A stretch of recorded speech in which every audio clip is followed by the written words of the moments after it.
Nice of you to join me. Now, what chapter are we on now? Was it 4 or 5?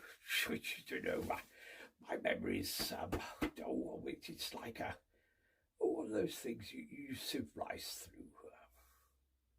Rice. Oh, of course, we don't have it here on Gallifrey. Oh, rice. I'm so fond of rice.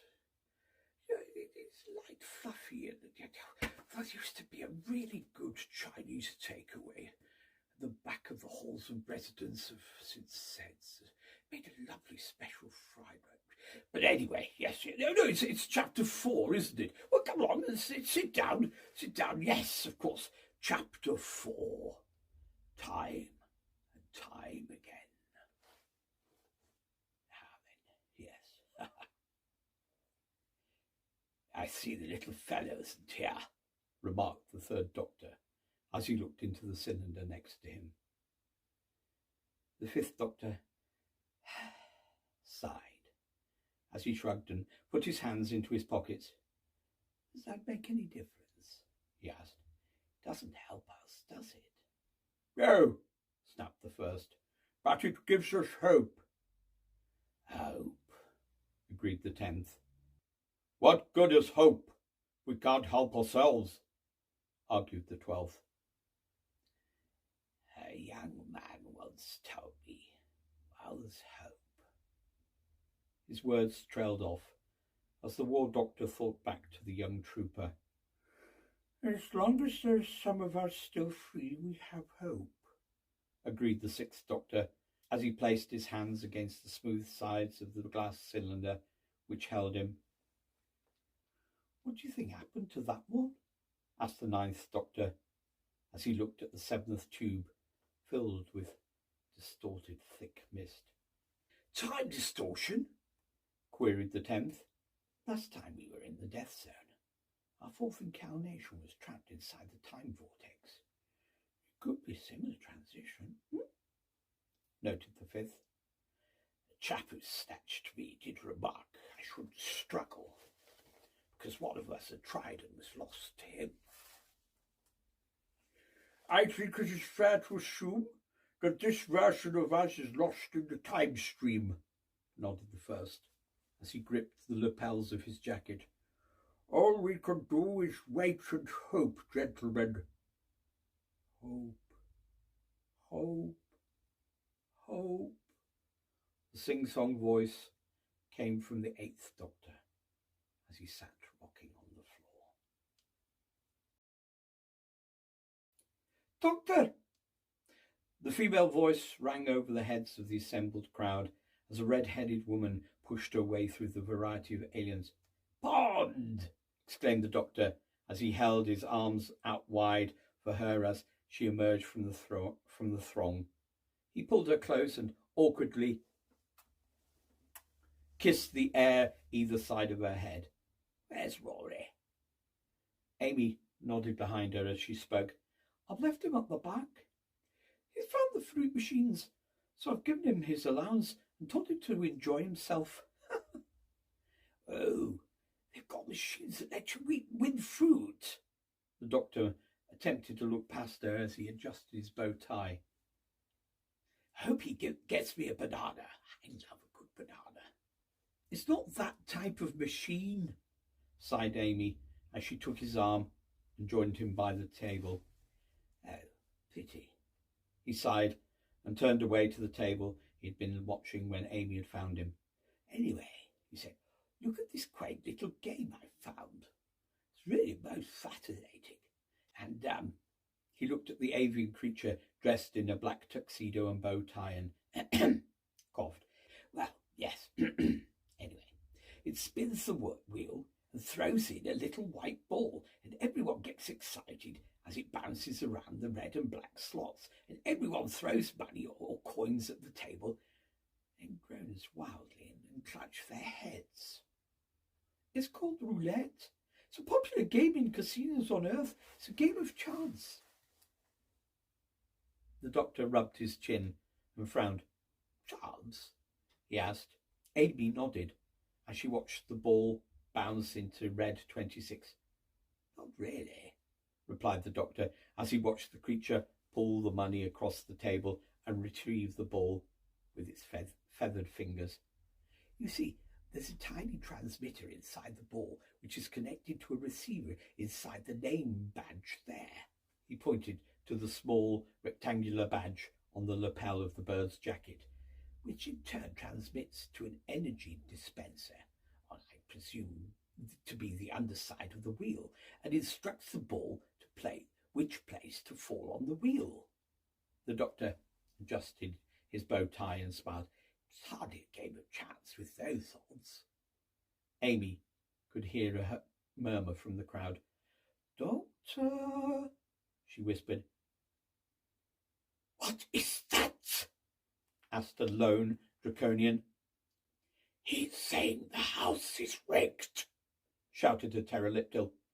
I demand my money back, quivered the voice of the visitor from Alpha Centauri. It's a fix, yelled a Zygon. Brad! The chicken-type creature held up its wings in the air. Doctor, hissed Amy, I think you've upset the nice chicken.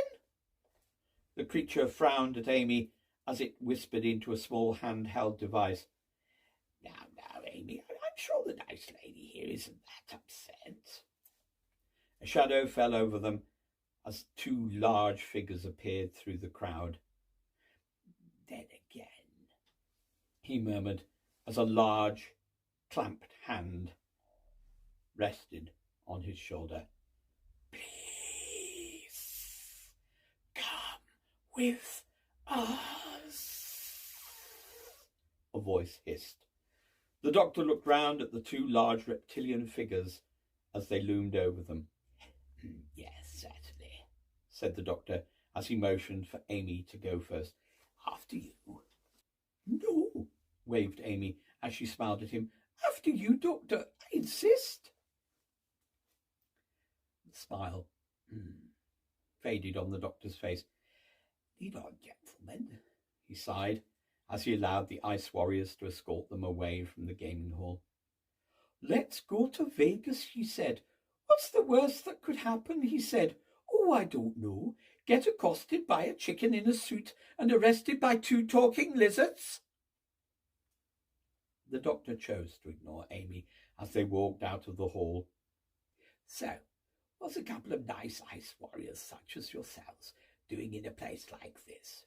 Inquired the doctor as he absently glanced at the pictures covering the wood-panelled walls of the corridor. Silence! Hissed the lead warrior.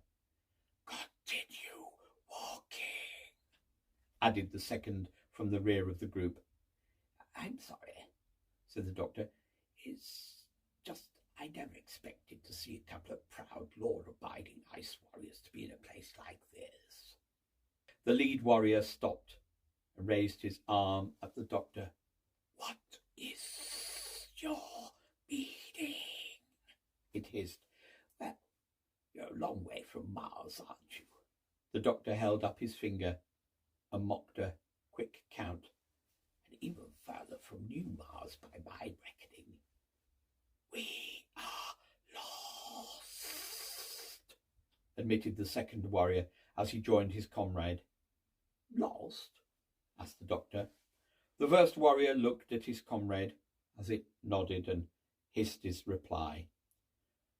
We were on transport vehicles heading from New Mars to Peladon when we were forced to land here for repairs. While we were accessing parts, our craft took off and left us stranded here. That's not much of an excuse for missing your lift, exclaimed Amy. Why couldn't you have just called them back? Good point, Pond, said the doctor as he clicked his fingers and jabbed the closest ice warrior in his carapace. Unless we were disgraced. You were disgraced, concluded the doctor. He's already said that, whispered Amy. He has. I mean, he has. The doctor took off the small red fez which sat on his head and whirled around to face the second ice warrior and thrust it against his body. Why? He demanded, then turned away and replaced the hat on his head as he paced the carpet. Let me see. Couple of ice warriors. First trip off New Mars. Chance to explore the universe. And they get stuck here on Vegas. This small artificial planet just off the Matter Spiral. And they can't resist a little look around, can you? He added slyly as he faced the second warrior again. Little bit of shore leave. See the sights and what you find. All these new experiences. Flashing lights, new races, and you get caught up in the moment and missed your lift. How close am I? He smiled smugly as he continued without an answer. You disgraced your pod, so you chose to stay and find the only employment you could in a place like this. Security. We abandoned our duties, said the first ice warrior. We were lost and in need of refreshment and residence. We offered our assistance to this establishment, who accepted our position of employment until we can return to our own home world. I imagine that will be quite some time, said the doctor sadly as he shook his head. Why have we stopped? He asked suddenly. Elevator, stated the ice warrior, simply as a small through the corridor as if on cue. Move, it ordered as the doctor and Amy were pushed through the opening of the lift doors and into the small compartment. It's going to be a tight squeeze, remarked Amy as she stepped inside the lift and glanced back at the two bulky frames of the ice warriors. Better breathe in then, Pond, said the doctor as he stepped close to her. Oh, sorry, you are. He tried to smile, but it faded before it could even settle on his face as she stamped on his foot. Ow! He cried. Serves you right, Amy said as she folded her arms and jabbed him in his ribs. Cheeky. The lift doors closed as the two warriors joined them, and quickly the elevator rose through the building.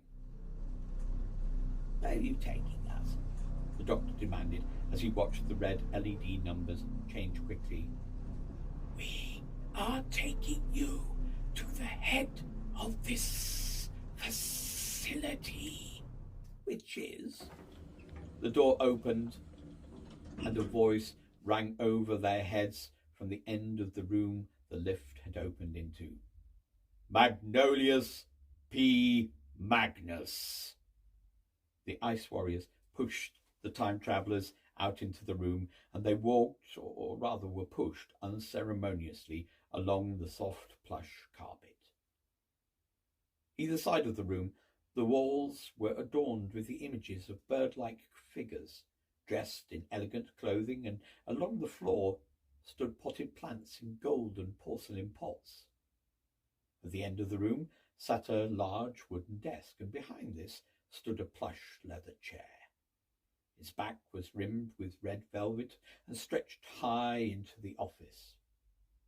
Amy could see in the corner of the room was a large golden cage, the door of which was open, and she could see through the bars a selection of rich cloth made of silk and fur. A perch swung over a low bed-like structure with a trough of food and water close to it.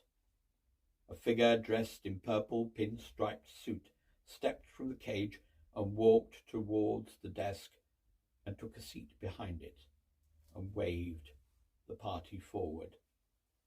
Amy watched as it reached for a small box on the desktop and took out a thick cigar and placed it neatly in its beak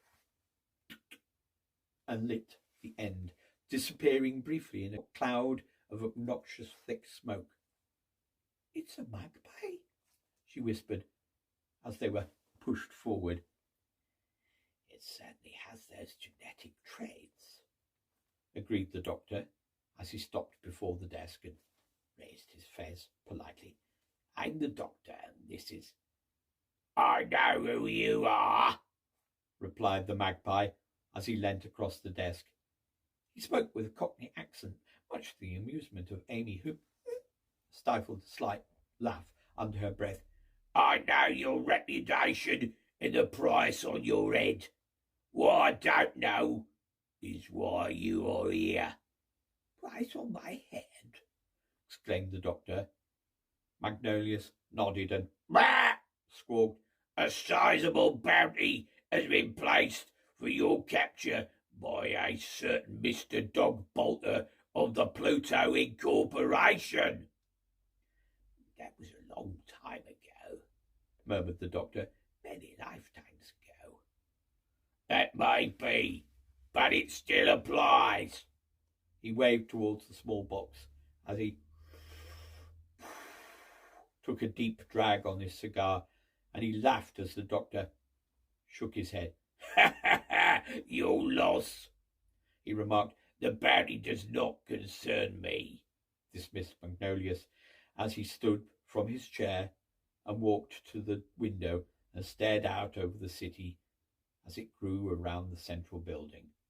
"Look at this, Doctor," he said as he motioned for the Time Lord to join him. The doctor felt a sharp push in his back, and reluctantly he joined the magpie at the window. "Everything you see, Doctor, I built." He waved a feathered arm out over the city. "From the casinos to the hotels, everything belongs to me. I know of your reputation of chaos, and I do not appreciate your presence." He turned to face the doctor. "Why are you here?" "Simply by choice, I assure you," said the doctor. "Nothing more." "That is not good enough," snapped Magnolius. He snapped his feathers and nodded at the ice warrior who stood either side of Amy. They raised their arms in unison and pointed their arms up to Amy's head. "Tell me the reason you are here." "Doctor," said Amy, "tell them." "Very well," shrugged the doctor as he straightened his bow tie. "I thought it would be fun to bring Amy and her new husband to New Vegas as a treat, since their honeymoon trip didn't go quite as I'd planned." He looked at Amy. "Yeah, let's go to Vegas," she said. "What could possibly go wrong?" said Amy, a little too sarcastically for the doctor's liking. "And while you're here, you'll distract my organisation?" snapped Magnolius. "Your organisation?" remarked the doctor. "I'm now interested in any of your—" He waved over the city, "small endeavours. What you've done here on New Vegas is quite remarkable.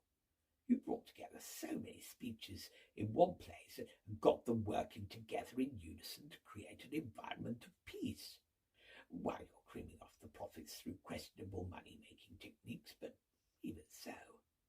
He looked at Magnolius. "I've never seen so many avian species in one place living harmoniously. Everything from glitterbirds to jacondans to chicosians and Essidians.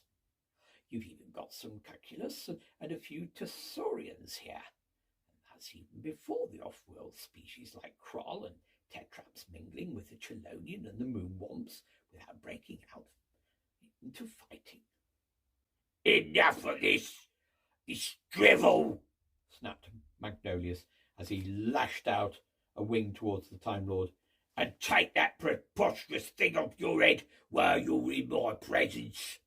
His black feathered wing knocked off the fez from the doctor's head, and as it rolled across the floor, Magnolius stamped on the soft material with his clawed foot. You want me to believe that this is just an accidental arrival at this point of my business involvement? He crossed his arms and faced the windows.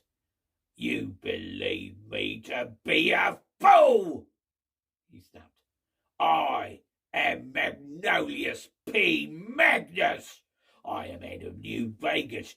Nothing here goes without my notice. Don't think I don't know about the deals the kleptons are attempting to make behind my back. Is that it? Are you here to help them? Let me tell you what I think. I think you've been hired to disrupt my business with the Usurian representative and attempt to take my business. Magnolius. He turned to face the Ice Warrior as it spoke and nodded his approval to speak as the warrior touched the side of his helmet as though listening to something. There are reports from the casino floor of widespread fighting. This is to do with you, ain't it, son? Snapped Magnolius as he stared at the doctor. I knew you were trouble. Incidents spreading out from the roulette table, where you two was picked up. The magpie waved his wing from the doctor to Amy and back again. I assure you, Magnolius, this is purely coincidental, said the doctor as he picked up his broken fez and attempted to straighten the battered material back into shape. Should we return to the floor? Asked the second warrior. Magnolia rubbed his feathers across his beak as he thought. He took his cigar out of his mouth and pointed in the direction of the doctor. Presently, boys, he said, send in the robotic security force, then take the doctor here for a little ride downtown and show him what we do with those who cross me. He signalled the two ice warriors. The girl stays here, he added as the doctor crossed the room. You're making a mistake, said the doctor, looking across the room as he was pushed towards the door. The girl will be returned unarmed once my business is concluded, and you can have your little reunion then. He took a long drag of the cigar and blew smoke into the air. That is, if you are still in one piece. Boys! He snapped his feathered fingers. And the two warriors stood menacingly each side of the doctor. Move! Hissed the ice warrior. Mr. Magnus has ordered your removal. Don't worry, Pond, called the doctor as he was bundled from the room and into a long service corridor with a set of metal doors at the far end. I won't be wrong.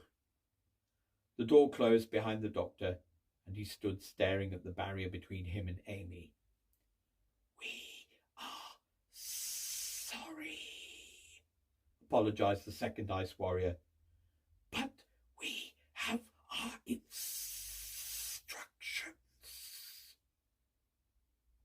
That's quite all right, smiled the doctor. I understand, don't I, Magnolius? He nodded and waved behind the two warriors. They turned in unison, and seizing the opportunity, the doctor ran down the corridor towards the secondary lift shaft at the end of the corridor quickly jabbed at the button as he listened for the heavy footsteps of the two lumbering warriors as they ran down the corridor. The doors slid open, and the doctor fell through the opening and stood waving at the two ice warriors as the doors closed on their faces. "Whew, that was close," whispered the doctor as he pressed the button to go down.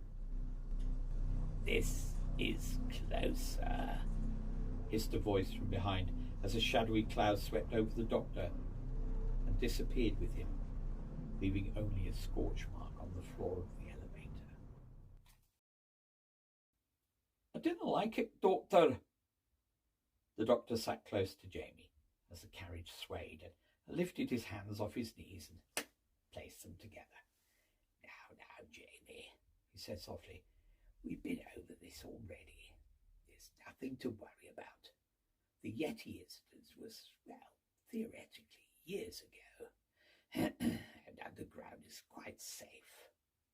"Oh, no," exclaimed Jamie, a little too loudly, as several of their fellow passengers glanced around at this young Scot. "I'm not talking about yon metal carriage as well, you know."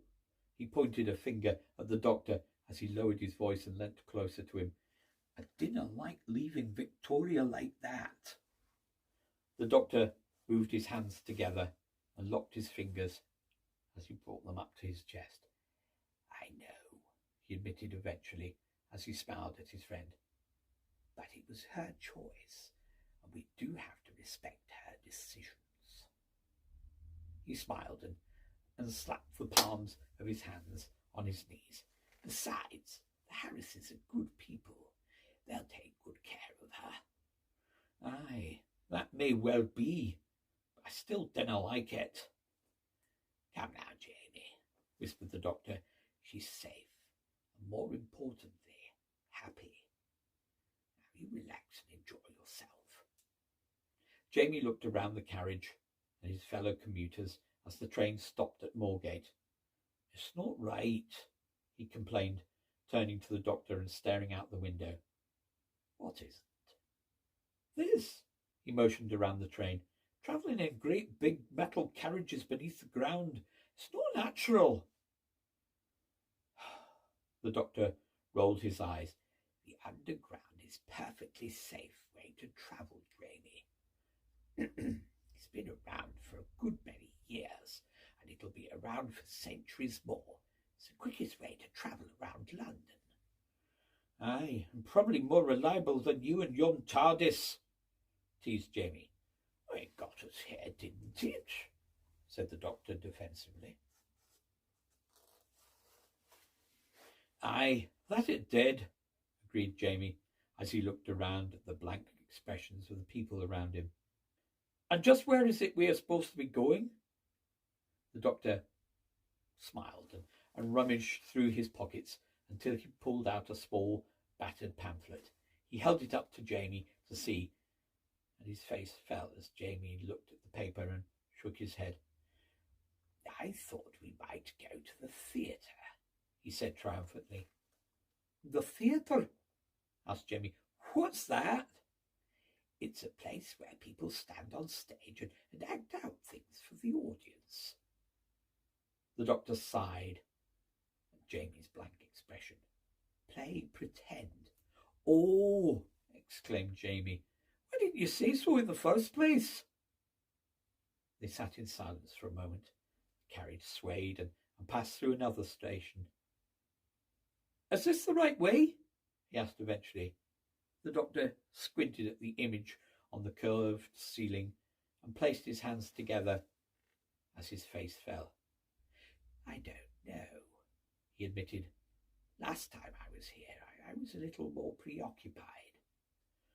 "Oh, you've no sense of direction with or without your TARDIS, have ye?" teased Jamie. He looked at the doctor, who had closed his eyes and was sitting on the edge of his seat. "Doctor," whispered Jamie. "Doctor!" He glanced around the carriage and noticed several people were staring at the doctor as he raised a finger in the air. "Doctor!" he whispered a third time. "Are you all right? People are watching." murmured the doctor under his breath as he moved his head to the side slightly. What is it? Shh, hissed the doctor. His body remained perfectly still, but his head moved as though listening for something. Can you hear it? He said eventually. Hear what? Whispered Jamie. All I can hear is the sound from outside. And what does it sound like? Asked the doctor, still with his eyes closed and his finger in the air. You said it was just the sound the train makes as it passes through the tunnel. Wind displacement. Jamie said the last part slowly to make sure he'd got the phrase correct. Yes, said the doctor absently. But what did you say it was? A woman screaming, replied Jamie. A woman screaming, echoed the doctor. That's right, a woman screaming. He reached inside his inside pocket and pulled out his small wooden recorder and softly blew into it. The single note pitched in the carriage, and the doctor held up a finger as he held the recorder against his chest and listened. There, he said suddenly as he jumped up from his seat and placed the recorder once again between his lips and blew. The carriage swayed as the doctor placed a hand on Jamie's shoulder and bent down to the young Scot. You can't hear that? He asked. Jamie shook his head. Must be an ultra-high frequency. He pondered as he took his seat and placed the recorder to his mouth again. Doctor! Jamie looked around the carriage at the questioning glances towards him and this madman. What's going on? There's something here, said the doctor as he closed his eyes again. I can hear it, or rather feel its presence close. He stood suddenly and grabbed Jamie's shoulder as the train lurched violently, causing the passengers in the train to stumble. You felt that? Asked the doctor. Aye, of course I did. Everyone did. He motioned towards their fellow passengers, who seemed to shrug off the incident as though it were an everyday occurrence. What was it? It felt like... The doctor placed his recorder back inside his jacket and looked around the carriage, as though noticing the other passengers for the first time. No, it couldn't be. He stepped close to an old man and peered at his face. Jamie noticed the old man completely ignored the doctor, even though he was only a few inches from his face. I felt like what? He asked. It felt like a temporal incurrence. But it couldn't be, surely. He glanced at Jamie as he waved a hand in front of the old man. Jamie watched as the old man appeared to stare straight through the doctor, then jumped as an unholy sound reverberated through the carriage, like a woman screaming. Doctor! He said as he stood. I heard that. So did I, commented the doctor. I think we should get off at the next station. Jamie nodded and stood, moving awkwardly through the people. Excuse me, he said as he struggled with the crowd of people blocking the doors. They can't see you, the doctor said as he stepped out of the train and onto the platform. What do you mean? Asked Jamie as he followed the doctor along the platform. They can't see you. To them we are ghosts. He stated the facts as though Jamie could understand and stood before the station sign. We passed through a temporal incurrence, which has caused us to be thrown out of sync with time. A woman laden with shopping bags pushed a pram through Jamie as she entered the train. Hey! Oi! Exclaimed Jamie as he tried to jump out of the way. Watch out! He stood there, patting himself down as she passed through his body just as the doors closed on the carriage. It's no good, Jamie. They can't hear you. They stood on the platform as people moved through them as they jostled their way to the exits. "Where are we?" asked Jamie. "Are we still on Earth?" The doctor nodded and clasped his hands together and then pointed at the station sign. "Tooting Bec," he said aloud and turned to Jamie. "Intriguing, isn't it?" He smiled with a twinkle in his eye, and Jamie shook his head. "No," came the curt reply. "Come on, Doctor, let's get out of here." "Oh, come now, Jamie. Aren't you even a little bit curious about what's happening?" "No," reaffirmed Jamie, "and neither should you." He looked about the station and peered at a small door along the platform. "Let's just find a way out and get back to the TARDIS." The doctor watched crestfallen as Jamie strode to the door and pushed it open and walked into the small room. "Interesting," murmured the doctor as he joined Jamie in the bright white room. "Seems as though we can interact with things, but they can't interact with us." "I don't know what that means," admitted Jamie. "But there's no way out," he said as he walked the expanse of the floor, looking around. "Where are we?" "It's a public toilet." The doctor absently turned on a cold water tap and stared into the mirror as he watched the water swirl around the sink, draining the opposite way. He closed his eyes and listened again as the scream bounced off the walls. "I heard it that time," said Jamie as he pulled at the doctor's arm and moved to the end cubicle. "I think it came from in here." "No." The doctor shook his head and held up a finger. "It's close." "I'm telling you, it came from in here," insisted Jamie as he pushed the door of the end cubicle to reveal the large, bulky form of a Yeti. He backed away slowly as the creature framed the entire doorway. "Doctor," he whispered. The doctor opened his eyes and looked at the Yeti as it stood motionless in the cubicle. "Oh, my giddy aunt!" he exclaimed as he too slowly backed away. "Jamie, when I say run, run!" The doctor bolted for the door of the public toilet with Jamie following. He could feel his feet slipping on the smooth floor as he pulled the door open and almost fell onto the platform. The doctor scrambled across the platform and jumped down onto the track and turned to wave Jamie to follow him. "Don't worry, it's safe." "Jamie?" His words died in his throat as he realized Jamie had not followed him out of the toilet, and instead he now stood alone on the tracks of the station. A movement behind him distracted him, and he turned to face the shadows of the tunnel. "Come out," he said softly to the darkness. "I know you're there." He peered into the darkness of the tunnel, and he could make out a movement a few feet inside the tunnel. "There's no point in hiding," he said.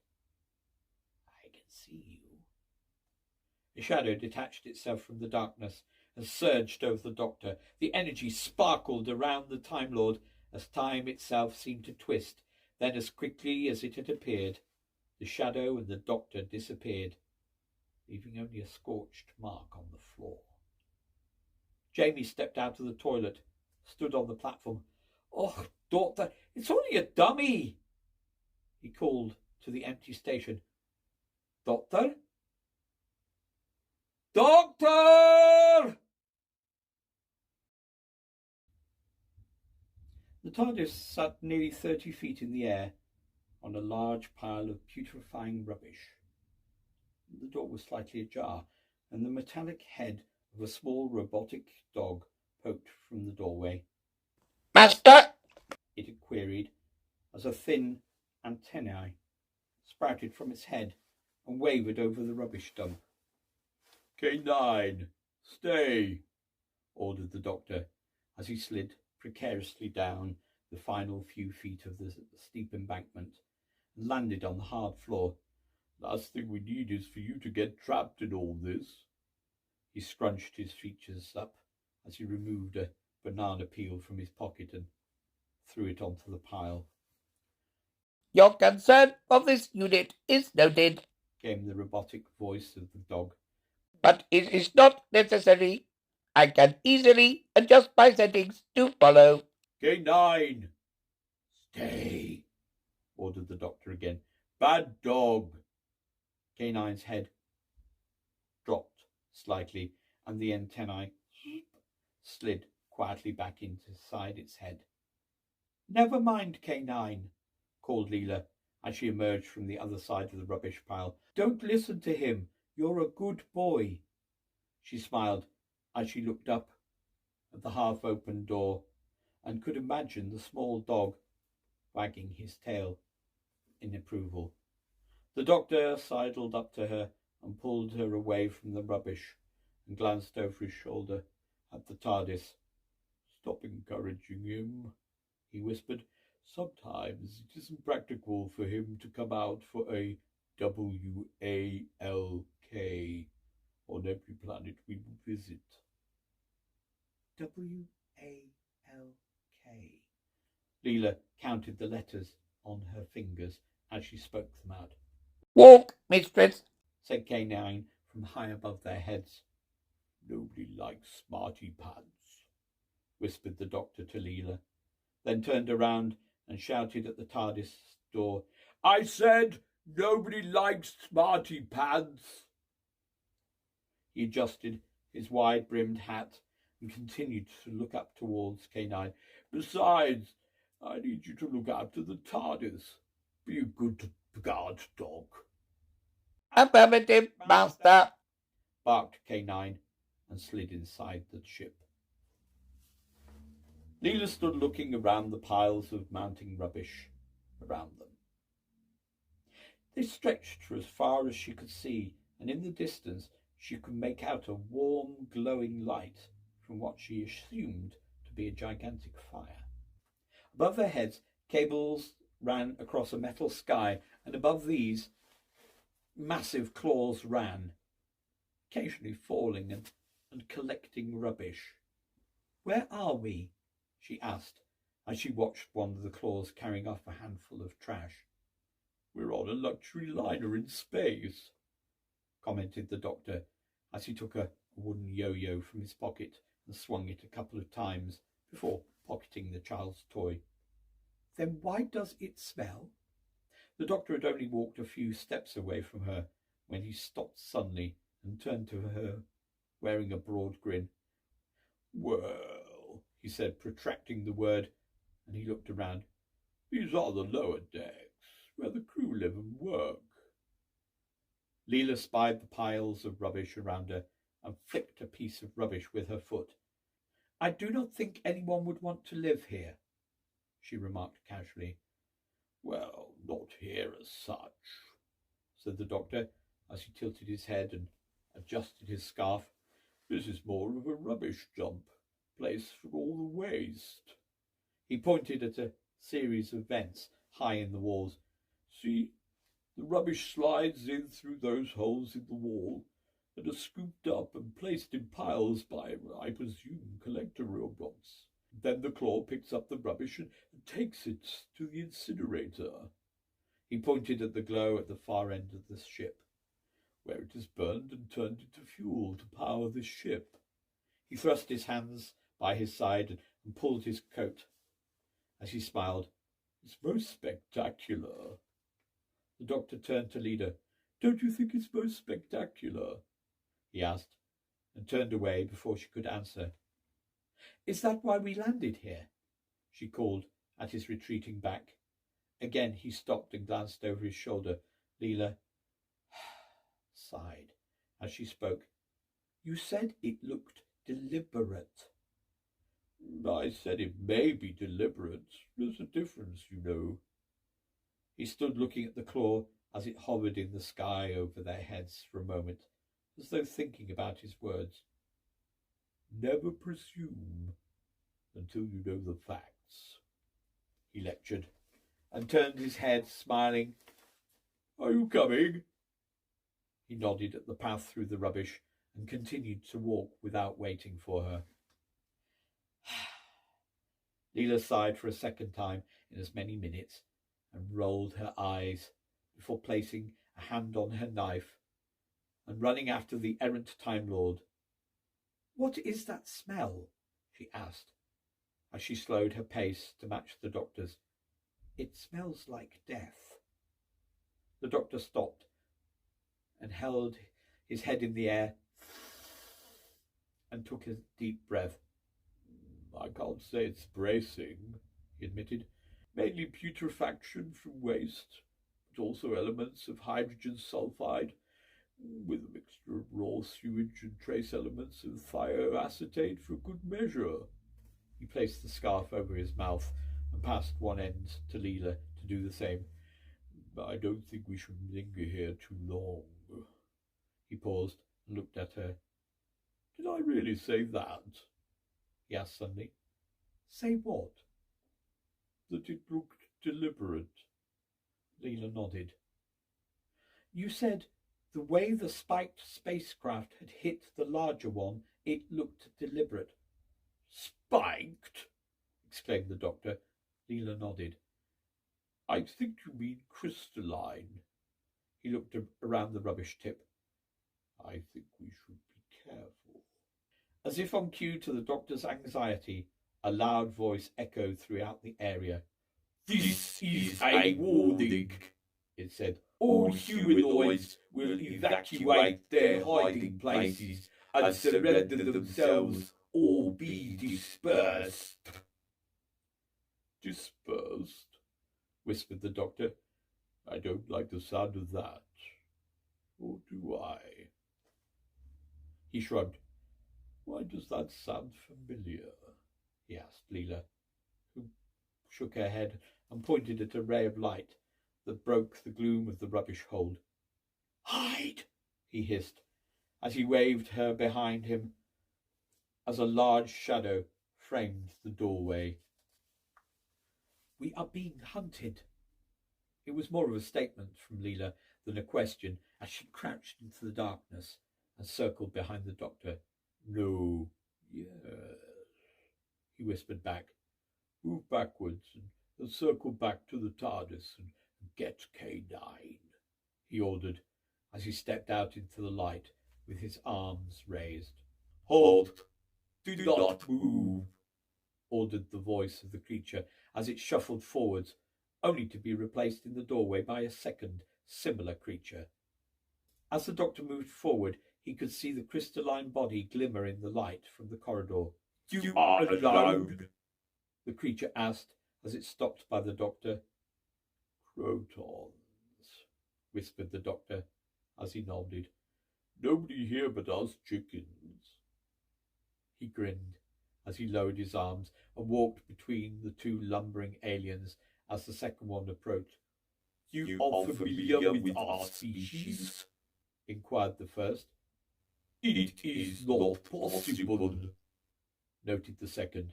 "I've met your kind before," answered the doctor as he glanced around at the retreating figure of Leela in the distance. "Something to do with the Gons, as I recall. I demand to know what you're doing here." You are in no position to demand," boomed the first Croton as it moved closer to the doctor. Sparks leapt from the device it carried in its clawed hand and enveloped the doctor.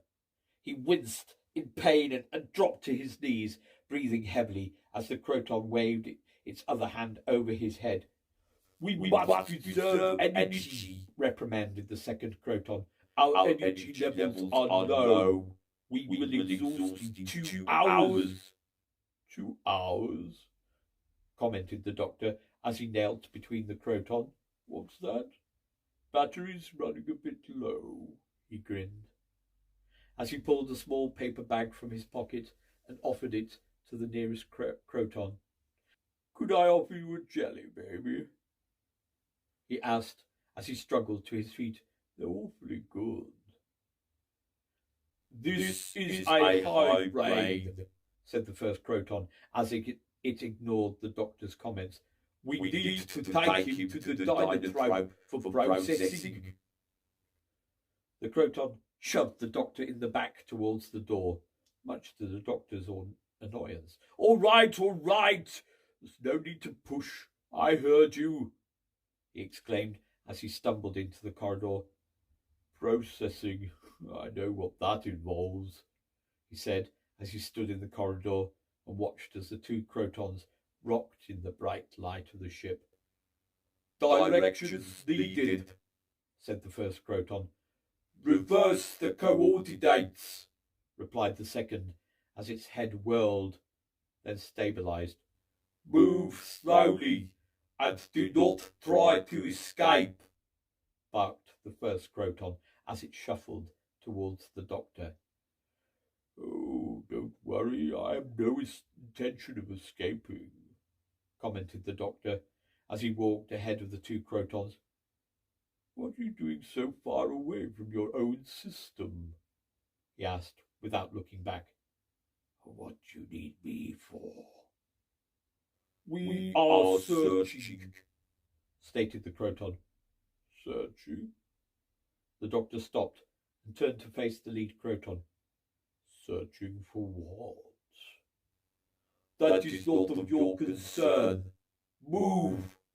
I mean, the Andromeda system is so far away from your home system. What is so valuable to you that you've risked coming this far out? Is this why your energy levels have become so depleted? Keep moving, instructed the Croton. This unit is close to exhaustion.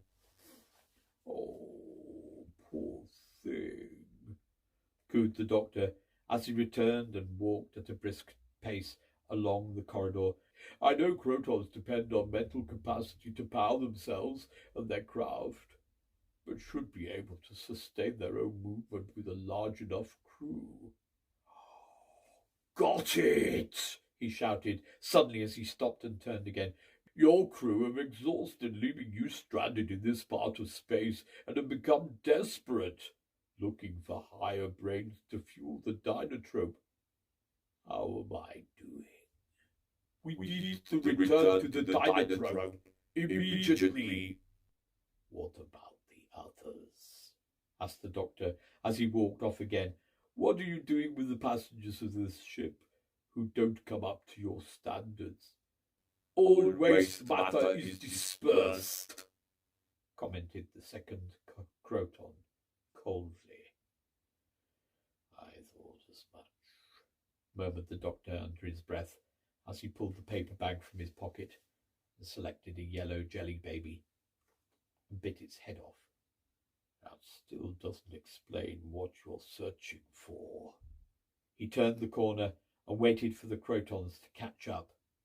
He curled his scarf around his hand and brought it up to his face as he thought.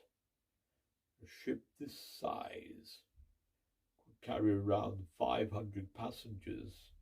That's without the crew on top. He pondered as he looked back. Where are they? He said angrily and walked back around the corner. The two Crotons stood frozen in the corridor as though waiting for instructions. The doctor frowned as a dark shadow moved through them and circled him. Small sparks of electrical energy surged off the shadow as it circled the doctor. Curious, commented the doctor as he leant closer to the shadow and peered into it. Looks very much like a time vortex, he said, and reached out a hand towards the cloud. What are you? He asked, as a single bony hand reached out and grabbed the doctor's hand and pulled him into the mist. Destiny, whispered the voice as it disappeared, leaving the Crotons in the corridor with only a scorch mark on the floor to indicate that the doctor was ever there. Doctor, said Yaz, as they continued their downward trajectory through the cave system. How much further do you think we should go? The doctor held up the sonic screwdriver and squinted through the darkness. "We'll head this way for another mile, then turn back," she said as she pointed into the distance. "It looks as though it widens out further down." Yaz placed a hand on the doctor's sleeve. "Doctor, there's something bothering me about all this," she admitted. "Me too, Yaz," the doctor reluctantly agreed, and she climbed over a small ridge of rocks. She stopped and looked at Yaz. "What's wrong?" "Well, it just seems too convenient, doesn't it? I mean, that small fishing boat that happens to get attacked by those sea devils. Yeah, sea devils. Then it just happens to find these caves where they're supposed to be hiding. It doesn't feel right. We were there on the boat at the time, Yaz," the doctor reminded her as she set off again. "But you're right. Something is wrong here. I just don't know what yet." "I'm glad it's not just me then," said Yaz. "Where are we anyway?"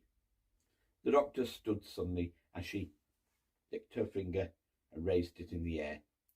"I'd say Buenos Aires is to the north, and the Falkland Islands should be around 200 miles in that direction."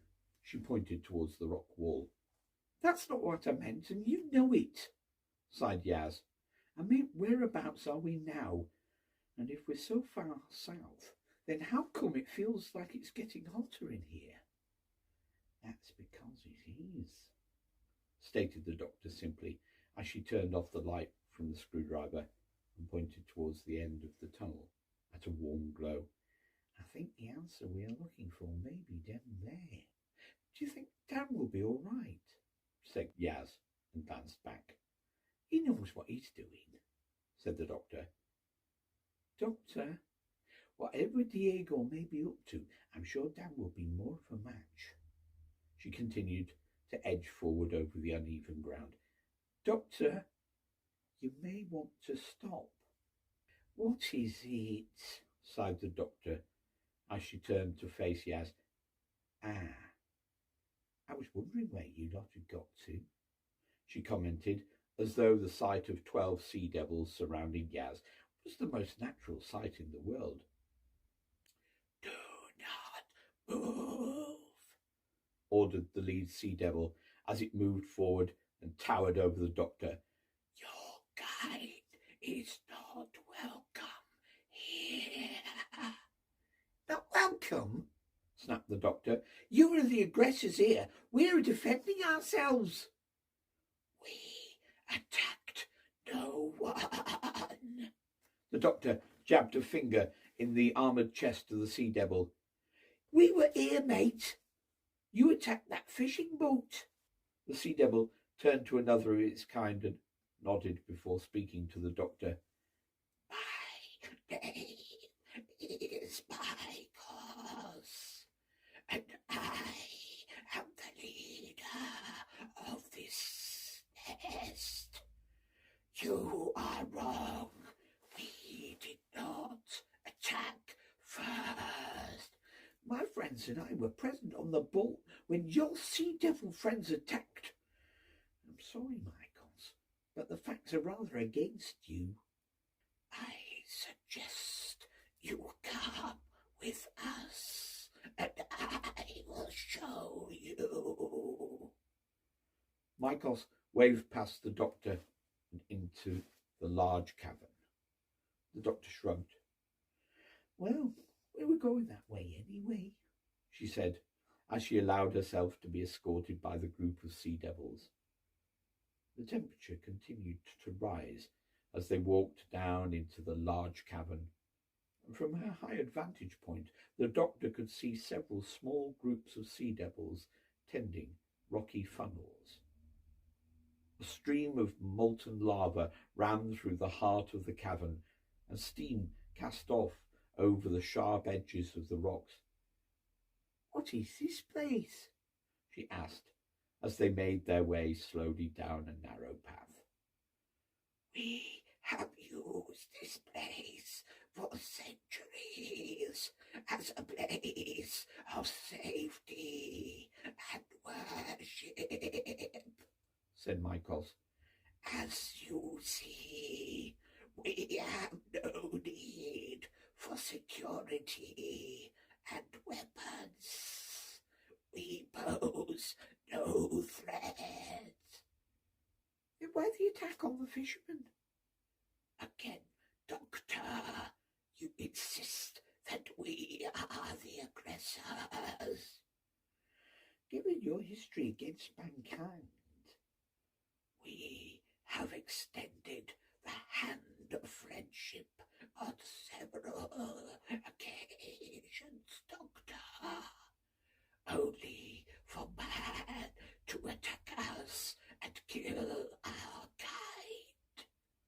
It is the ape upstarts who continue to persecute my people. I'm sorry, Michaels, apologized the doctor. Please, if you could continue. They stopped walking, and Michaels pointed towards one of the funnel structures and waved away the group of sea devils surrounding it. The doctor noticed they were wearing the same blue mesh as they had when she had first met them several lifetimes ago, and compared their clothing with the heavy armour Michaels and his guards were wearing.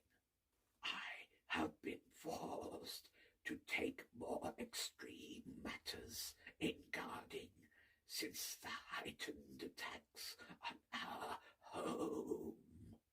He waved around the cavern and then at the funnel.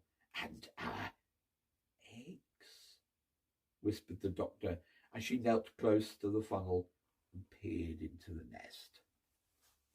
Yaz, look, she marvelled at the sight of 6 large eggs perched in the outcrop. Yaz joined her and knelt by the doctor, reaching out over the nest. Her hand wavered above one of the eggs as it wobbled in the nest, and the sea devil pushed her aside to steady it. It's a nursery. The doctor stood and gazed over the cabin as the sea devils fussed about their business and cared for the eggs. The fishermen are raiders, finished Michaels. They come and take our eggs. Some they smash, others they steal. For what? We do not know. They're not fishermen, they're pirates, whispered Yaz as she continued to stare into the nest. Doctor, look, one's hatching. A crack had appeared down one of the eggs, and a piece of shell had fallen into the nest. Through the gap in the shell, they could see a large oval black eye staring out at them. The doctor whispered to Yaz, just like turtles, they come ashore to lay their eggs, and when they hatch, they return to the sea. You are correct, agreed Michaels as he rested his hand on the eggs and eased a piece of the shell off the baby. It pushed a piece of the shell off its tiny body and eased itself out of the egg and into the hands of Michaels, who lifted the child and held it close to his chest. Only recently, our nesting ground was discovered by the apes, and many of our kind killed in raids. I have been forced to awaken more of our kind to protect our eggs. I'm sorry for judging you, said the doctor as she stood and whistled at the infant in his hands. She smiled and playfully touched the end of the nose. Yaz laughed as it sneezed and gripped the doctor's hands. "Dance with the pirates," she whispered. "They are being monitored," said Mykos as he handed the baby to another sea devil. "They will go no farther." "My friend is with them," said the doctor. "I am sorry," replied Mykos, "but we must protect the young." The doctor nodded. "I understand," she said. "I will help you conceal this place from the humans, but you must give me time to save my friend." Mykos stood watching her impassively. "Will you give me that time?" Mykos nodded. "I will give you 30 minutes. I'll only need 20, she said, smiling, as she turned to Yaz. "I need you to stay here and make sure the sea devils are safe." She whistled at the nest as 2 more baby sea devils had broken out of their shells. "Can you show me the way?" Mykos pointed towards a narrow opening in the rock face. "The route is narrow, and my kind are too large to make the journey. But that path will lead you to the apes." "Thank you." She shook the sea devil's hand and climbed up towards the opening. "Doctor," said Yaz, "be careful." The doctor smiled and waved at her. "You too. And don't get broody. You're not bringing one home." Her smile faded as she pushed her way through the opening and into the narrow tunnel. The rock pushed against her on all sides, and she struggled to breathe. As the walls of the tunnel pressed down on her body, she could see movement from ahead and hoped the opening was near. The darkness was almost unbearable, and she felt the pressure of the walls press down on her, and she regretted her 20-minute boast only minutes before. She may need all 30 minutes to push her way through the narrow crevice. "Right then," she said to herself as she inched forward. "Here's the plan. Get out of here, find Dan, stop the pirates, hide the sea devils, and get home without Yaz adopting one of the babies. And only 30 minutes. Doesn't sound too difficult, does it?" She tried to smile. "Breathe in, Doctor," she gasped. "Oh, I already am. That's not a good sign. I can't get stuck." She forced her way through the crevice. It seemed to be getting narrower as she moved. "Need to move," she groaned as she forced herself onwards. She could feel the material of her coat rip as the sharp edges of the rock tore into the soft fabric. "I will not die here. Doctor." She stopped as she heard a sing-song voice. "Doctor." "I hear you," she whispered as she pushed her body towards a light in the tunnel. "Doctor." She could see a slight movement ahead and pushed herself through the tunnel. I can see you," she moaned as the rock cut into her hands and face. I'm almost there." "Almost," replied the voice as a shadow surged down the corridor. "But not quite." A bony hand emerged from the shadow and engulfed the doctor in the confined area, leaving only a scorch mark on the wall of the tunnel. "Well then," snapped the first doctor as he looked around at all the full tubes, "it looks like whoever is doing this has us all now, doesn't it? But we still don't know who or what is behind this," commented the 10th Doctor as he traced his hands around his tube. I still can't find any weakness in this glass. Where am I? The 13th Doctor rubbed her head as she slowly pulled herself up onto her knees and looked around at the other versions of herself. Take your time, offered the 5th Doctor slowly. You'll need time to get your head together before the confusion wears off. This shouldn't be possible, she whispered as she slumped back to the floor of her tube and placed a hand on her head. Why is my head throbbing so much?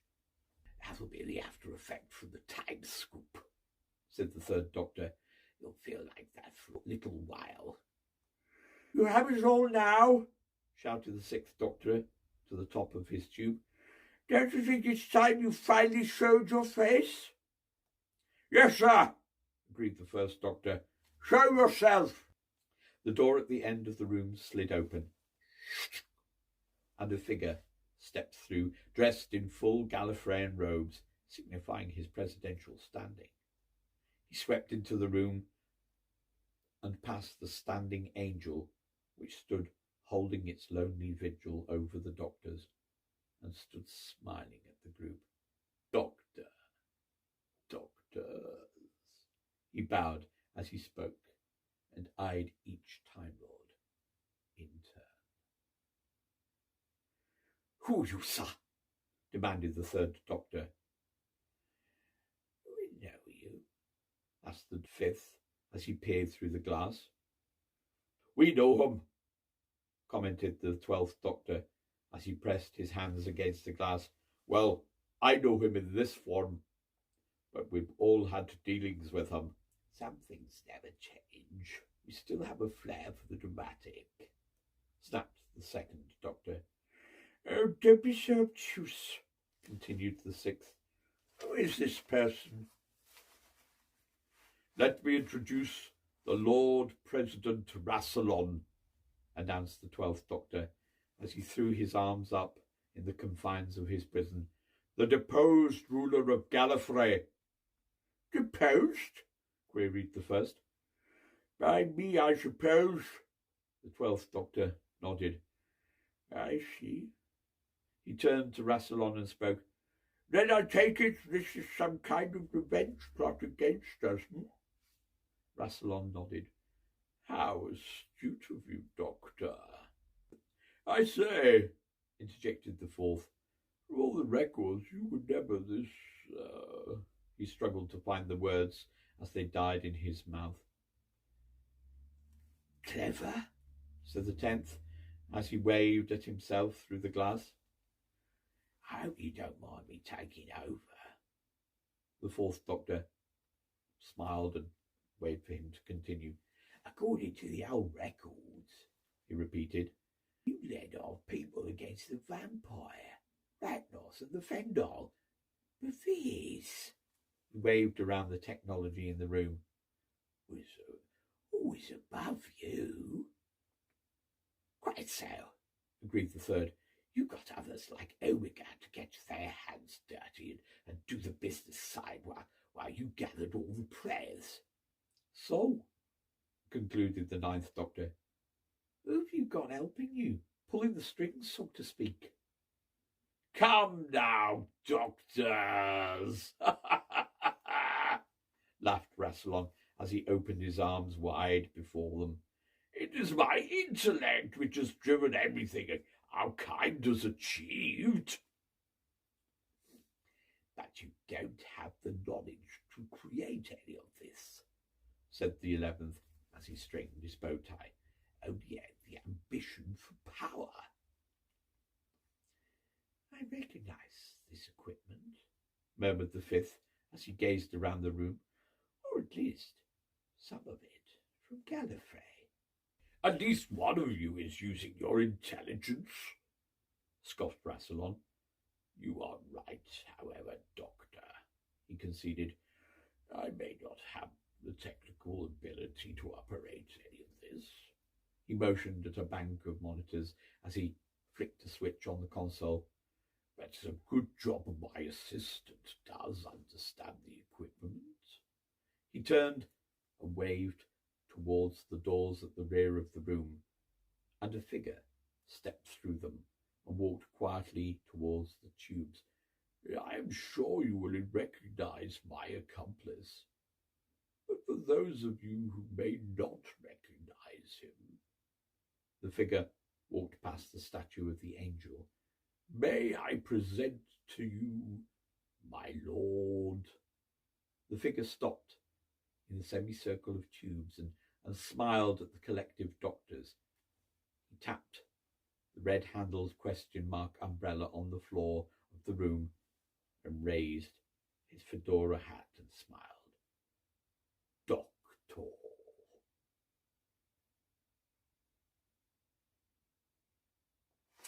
Well, how exciting is that? I bet you weren't expecting that, were you? Right, well, I'm going to leave you there. Join me next time for chapter, what was it? Chapter 5. Yes, of course, this memory of mine. Till I see you again. Goodbye. Bye-bye. Now, where did I leave that colander?